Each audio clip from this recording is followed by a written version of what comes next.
Hi viewers, Tamil சமையல் ஸ்டுடியோவில் சுவையான வாழைப்பூ குழம்பு எப்படி பண்ணுறதுன்னு பார்க்கலாம். ஃபஸ்ட்டு ஒரு பேனில் 3 டீஸ்பூன் அளவு ஆயில் சேர்த்துக்கலாம்.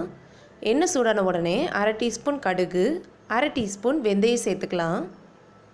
கடுகு வெடித்த உடனே கொஞ்சமாக கருவேப்பிலை இலை, 5 பல் பூண்டை கட் பண்ணி வச்சுருக்கேன், 2 பச்சை மிளகாவை கட் பண்ணி சேர்த்துக்கலாம். பூண்டு லைட்டாக வதங்கட்டும். இப்போ இதில் 5லேருந்து 6 சின்ன வெங்காயத்தை கட் பண்ணி சேர்த்துக்கலாம்.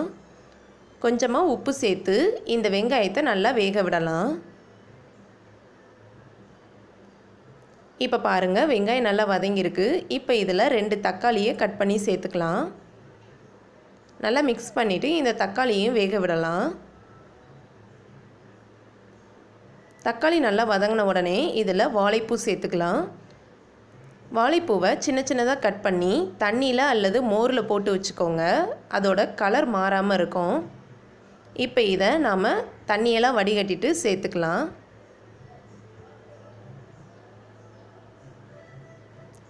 சேர்த்துட்டு நல்லா மிக்ஸ் பண்ணி விட்டுக்கலாம். இந்த வாழைப்பூவை நல்லா வேக விடலாம். இப்போ பாருங்கள், வாழைப்பூ நல்லா வெந்திருக்கு. இப்போ இதில் அரை டீஸ்பூன் மஞ்சள் தூள், 3 டீஸ்பூன் அளவு சாம்பார் பொடி சேர்த்துக்கலாம். 1/4 டீஸ்பூன் பெருங்காயத்தூள் சேர்த்துக்கலாம். தேவையான அளவு உப்பு சேர்த்துட்டு எல்லாத்தையும் நல்லா மிக்ஸ் பண்ணி விட்டுக்கலாம். இப்போ இதில் ஒரு சின்ன எலுமிச்சை அளவு புளியை கரைச்சி அதோட ஜூஸ் சேர்த்துக்கலாம். சேர்த்துட்டு எல்லாத்தையும் நல்லா மிக்ஸ் பண்ணி விட்டுக்கலாம். இந்த புளி தண்ணீரை நல்லா கொதிக்க விடலாம். பாருங்கள், நல்லா இந்த மாதிரி கொதித்து வந்த உடனே இதில் 100 கிராம் துவரம் பருப்பை நல்லா வேக விட்டு எடுத்து வச்சுருக்கேன், அதை சேர்த்துக்கலாம்.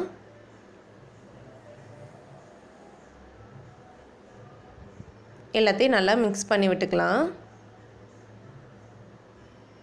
இப்போ இதை ஒரு 5 மினிட்ஸ் கொதிக்க விடலாம். 5 மினிட்ஸ்க்கு அப்புறமா பாருங்கள், குழம்பு கொதித்து அருமையாக தயாராகிருச்சு. இப்போ இதில் வாசனைக்கு கொத்தமல்லி இலை சேர்த்துக்கலாம். அவ்வளோதான், சுவையான வாழைப்பூ குழம்பு தயாராகிருச்சு. ரொம்பவும் டேஸ்ட்டாக இருக்கும். நீங்களும் இதே மாதிரியே ட்ரை பண்ணி பாருங்கள். உங்களுக்கு இந்த டிஷ் பிடிச்சிருந்ததுன்னா லைக் பண்ணுங்கள், ஷேர் பண்ணுங்கள், மறக்காமல் சப்ஸ்கிரைப் பண்ணுங்கள். தேங்க்யூ.